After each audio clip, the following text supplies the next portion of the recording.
What would I do if I was a woman for a day? I would go shopping for chocolate shoes.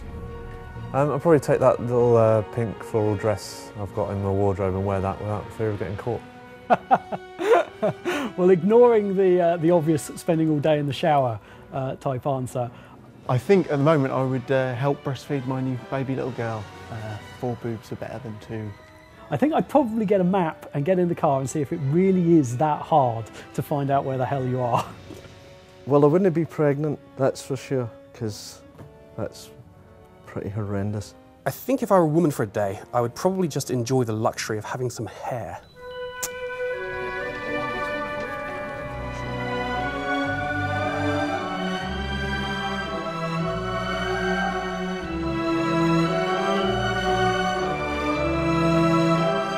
A good piece of concept art should take a basic idea that you've been given and imbue it with all the atmosphere possible. My favourite concept art that I've done has been generally the villagers and the creatures in Fable 2, especially the villager work that I've done. I hope I can see my influence in the style of the people in Fable, the style of the creatures. I hope that there's a little bit of darkness and a little bit of weirdness in there that's me.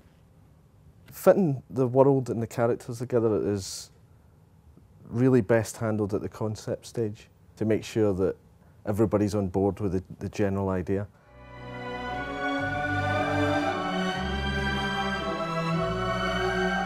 The art in Fable 2 obviously has a large technical kind of component to it.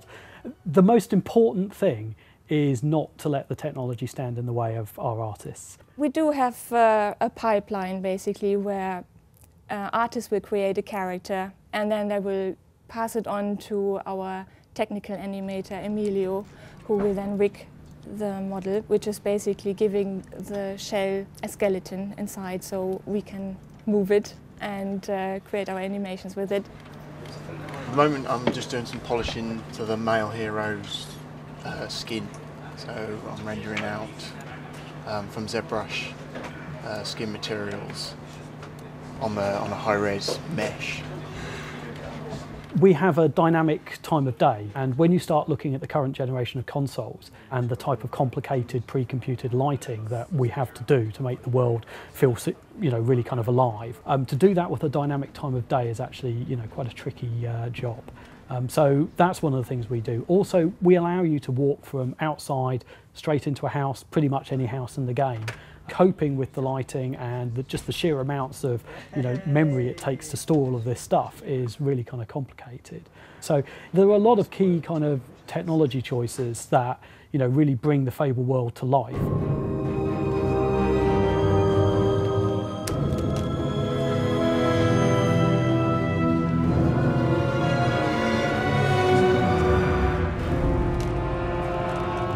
I think there's a few things that we do that other games don't do. For a start, our morphing hero is definitely something that other games really don't do. There's a lot of emphasis in other games of customising your hero, but having a hero evolve dynamically as you play the game is a real challenge for us. The morphs in Fable 2, are they going to be as extreme as we've hinted at? Yeah, they really are. I mean, we had this technology in Fable 1. We've got grand visions, as anybody who's ever listened to Peter will know. All of the classic morphs from Fable 1 are back, really. So we've got all the strength, the fat ones, the thin ones. We've also got the good and evil ones there, but this time there's kind of another added dimension to it. In Fable 2, we've kind of said, well, that's all very important and interesting and whatever else, but we haven't really measured what you're like as a social individual. We haven't looked to see whether you're, I don't know, are you a gambler? We kind of looked at all the things that people were asking, sort of things like university purity tests. Have you ever kissed anybody? And we're kind of measuring those things throughout the game this time. And our hope is that we'll be able to bring those into the good and evil morphs and add a little bit more depth, so you don't kind of get the same, I'm evil, I look this way. This time it'll be, I'm evil, I look this way, and you can also tell what I'm like with other people as well. We've still got tattoos, we've got makeup this time round, and obviously the bank of clothing and outfits is far larger than in Fable 1. So all that is customisable, interchangeable, so if you want to wear your chicken hat with your corset and your high boots, you can. You can make the hero look as cool as you want, or you can make them look, you know, a complete fool, the real clown around town.